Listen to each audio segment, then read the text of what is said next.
In today's episode, we're going to break down compliance in higher education.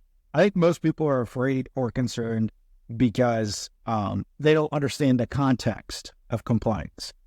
They either see it as a nuisance or something scary or something that they just have to adhere to operate appropriately.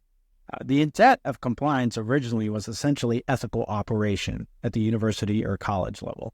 It's essentially the unwavering commitment to ethical operation, right, at the heart of compliance in higher education. It's not a commitment that's just a matter of virtue, but an obligation to conduct all activities at the university at the highest moral standard. It ensures that students, faculty, and staff are treated fairly and respectfully. It also safeguards the institution from committing fraud or unethical conduct. Essentially, these guidelines had good intent, good, true intent for the betterment of students, community, staff, faculty, holding universities and colleges to the commitments that they make to their committee and to their students. And legal adherence is the process of essentially being in compliance, right?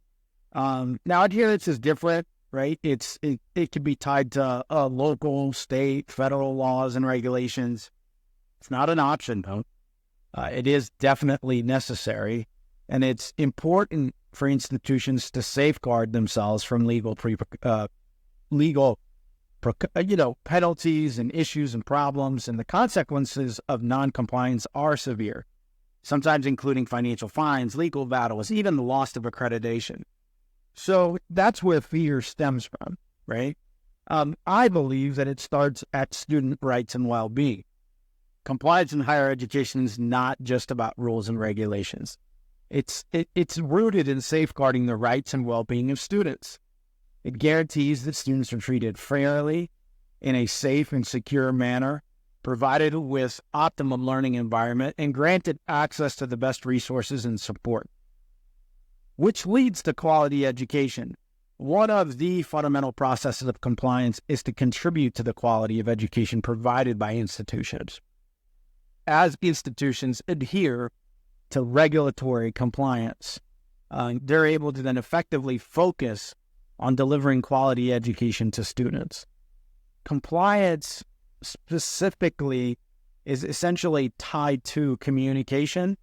It's tied to the administration of federal aid programs, and it's tied to institutional and student outcomes. It's not something to fear, it's something to understand. What we hope to aim to in our show is to essentially give you real-time guidance and clarity around the sophisticated laws, rules, and regulations in the United States specifically. So we hope to work with regulators, the Department of Education, federal entities, state bodies, compliance officers throughout the United States, current case study, current case law, current precedent, to be able to communicate effectively to you and help you understand and remove the anxiety and stress related to higher education compliance.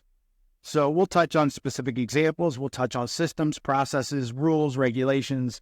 We'll make sure that we can, in 10 minutes every day, address, the important things that matter.